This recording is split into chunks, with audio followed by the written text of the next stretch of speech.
¿Sabías que esta voz I remember that set, y esta voz Don't you know who you're messing with? le pertenecen a la misma persona? Ven y te cuento. Hola, ¿cómo están? Y bienvenidos a un nuevo video. Todos conocemos a Michael Jackson y a su voz inconfundible, pues ha sido uno de los artistas más grandes de nuestros tiempos, habiendo vendido más de 200 millones de discos y teniendo el álbum más vendido de la historia, hasta haber hecho giras hasta más de 30 países, y habiendo sido una persona rodeada de misterio, controversias y rumores durante toda su vida. No hay un rincón del mundo en el que no conozcan a Michael Jackson, pues es una de las figuras más talentosas, icónicas y famosas del mundo del entretenimiento. Sin embargo, aún 15 años después de su fallecimiento, lo sigue rodeando mucho misterio. Los medios se encargaron, hasta más no poder, de desinformar acerca de Michael y su vida personal, desfigurando su imagen para muchas personas. Y a pesar de que varios de estos rumores ya han sido desmentidos, sigue habiendo mucha gente que los cree. Pero bueno, hoy nos vamos a estar enfocando en una característica específica de Michael que ha sido muy controvertida y ha estado rodeada de misterio desde el principio de su carrera. Y esta, como ya vieron en el título, es su voz. Esa voz aguda no solo era uno de sus sellos personales, sino que también llamaba la atención por ser tan distinta a la del hombre común. Es la voz con la que todos lo reconocemos y lo recordamos. Pero ¿qué pensarían si les dijera que todo este tiempo la voz de Michael realmente tenía un tono mucho más grave? ¿Cómo fue cambiando y evolucionando su voz a través de los años? El mundo tuvo la fortuna de conocer a Michael Jackson a mediados de los años 60, junto con sus hermanos mayores Jackie, Tito, Jermaine y Marlon, quienes formaban los Jackson 5. Para esta época, aproximadamente entre los años 1964 a 1975, Michael ya tenía un rango de voz impresionante, habiendo debutado con tan solo 6 añitos. En sus presentaciones se le podía escuchar una voz naturalmente aguda, muy dulce y muy expresiva. También tenía un falsete natural y suave, por lo que podía alcanzar notas muy altas sin mayor esfuerzo, como lo podemos escuchar en estas canciones.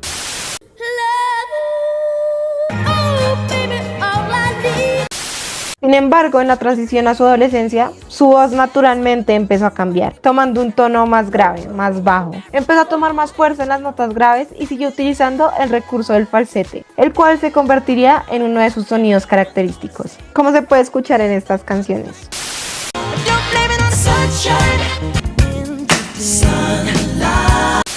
Y bueno, finalmente llegamos a la adultez, donde definió su estilo característico, el cual sería su sello, esa potencia, esa expresividad y esos falsetes. Y bueno, su voz claramente cambió con respecto a la adolescencia. Por alguna razón se escuchaba incluso más aguda. Claro, hay canciones en las que su voz se escucha más aguda, en otras más grave, pero en general Michael empezó a usar más su registro superior, el uso de falsetes que, como ya les dije, se convirtió en su sello. Sus canciones en general llevaban tonos altos, además del uso de exclamaciones rítmicas. Este ha sido el caso de su voz como cantante. Desarrolló un estilo y una técnica característica. No es el primer artista al que hemos visto haciendo esto, pero echémosle un vistazo a sus entrevistas. Así que indaguemos en el cambio de su voz hablada. Empecemos con esta en la que era tan solo un niño, en el año 1972, cuando acaba de sacar su álbum Got to Be There. Aquí Michael tenía entre 13 y 14 años. Esta entrevista fue para el programa American Bandstand, que era transmitido por la televisión nacional. Is there anything anybody hasn't asked you by now? I think they've asked me everything so far. Dearest Michael. That's a good start. So, Urbana, Ohio, Marie Montez. I love you more than any other star. I read all the stories about you and I belong to your fan club. I read in 16 that you have a pet snake. Do you have a snake? Oh yeah, Rosie the Crusher, the snake, boa constrictor. You put me on. No, Where does Rosie live with you? in my room.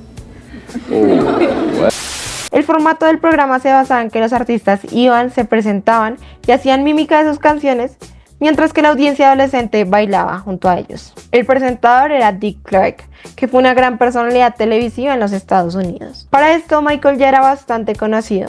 Aquí lo podemos ver respondiendo algunas preguntas de las personas que lo seguían y lo admiraban. La verdad, siempre se le vio un tono de voz y una personalidad muy dulce y muy tierna. Aunque no puedo evitar pensar que su voz se escuchaba más grave aquí o menos aguda que en sus entrevistas como adulto. Como ejemplo, sigamos con esta entrevista en el año 1979, donde Michael ya tenía 21 años.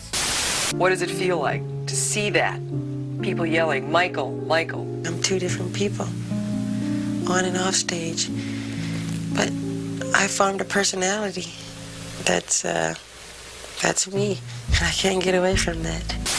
Aquí hablaba un poco acerca de cómo había sido su vida como artista y como una persona famosa desde los 5 años, de lo que significa estar en un escenario para él y de cómo todo el tema de los performances, los ensayos y tanta exigencia a tan temprana edad no había sido fácil. Su voz acá se escucha mucho más aguda y más suave que en el primer clip. Y bueno, llegamos a esta entrevista con Oprah, en la que Michael ya tenía 34 años y fue transmitida en vivo por la cadena ABC. Aquí Oprah le hace unas preguntas bastante fuera de lugar a Michael. I'm going to ask you this, and it's embarrassing for me to ask you this, but I'm going to ask you anyway. Are you a virgin? How could you ask me that question?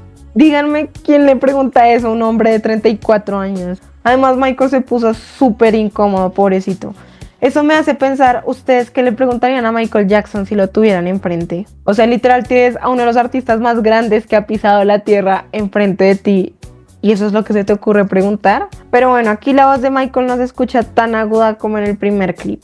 Pero igual sigue sonando bastante suave y en definitiva más aguda en comparación a cuando era niño. Y bueno, aquí finalmente llegamos a la pregunta, ¿por qué su voz hablada sonaba así?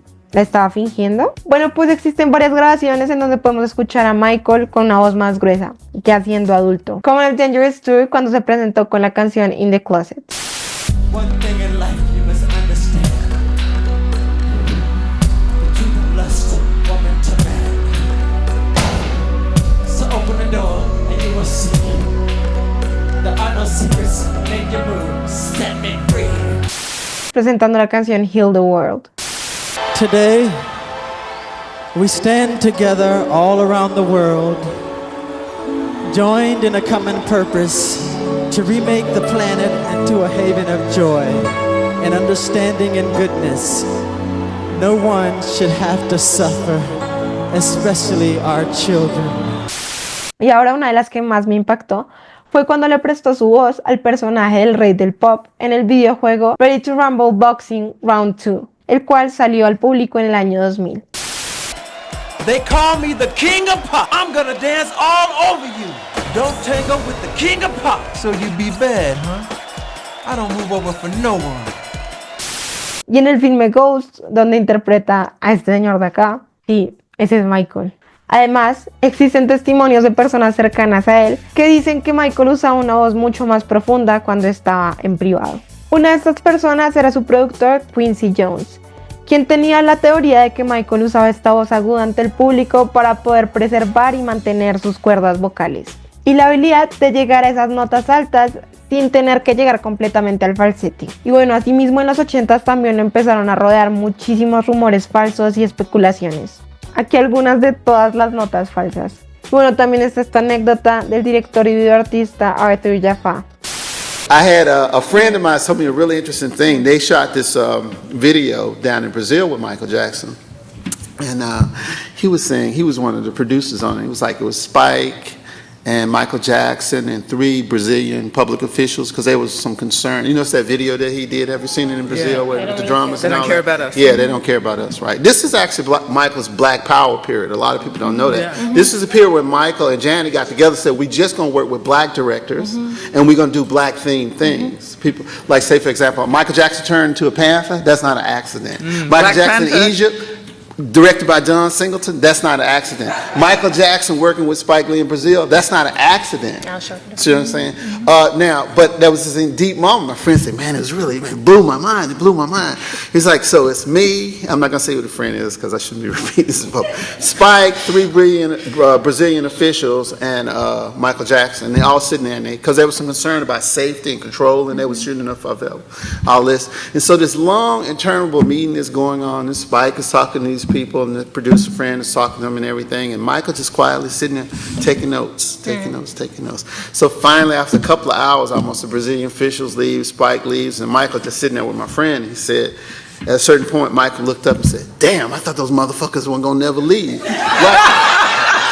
Now, and he says, hold up, and he says this not in, damn, I don't think these motherfuckers will never leave. He says it like a black man would say, damn, I thought the motherfuckers were gonna never leave. Then he got up and walked out. And my friend was saying, he was sitting there like.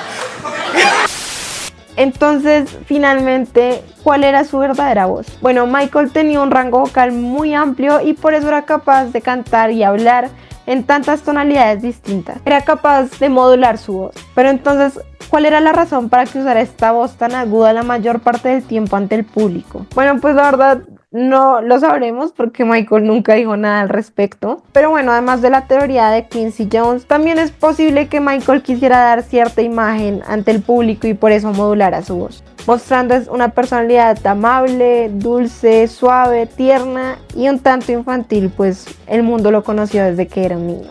En conclusión, Michael tenía la capacidad de modular su voz gracias a su amplio rango vocal. Por eso su tono podía ir cambiando dependiendo de la época y el contexto en el que se encontrara. Sin embargo, durante toda su vida siempre fue una persona cuestionada y controvertida. Gracias a los tabloides que se encargaron de formar teorías absurdas y esparcir rumores falsos sin ningún fundamento. Hoy, más de 15 años después de su muerte, hay personas que siguen creyendo en estos rumores y mentiras, por lo que es más importante aproximar estos hechos y teorías de forma realista. Y bueno, muchas gracias por llegar hasta aquí y por escucharme. Ya saben que si les gustó el video le pueden dar like y suscribirse en la parte de allá abajo que dice suscribirse. Por allá abajo les dejo mi Instagram para que vayan y me sigan. Y también les dejo mis anteriores videos para que vayan y los vean. Y nos vemos en el próximo video. Gracias.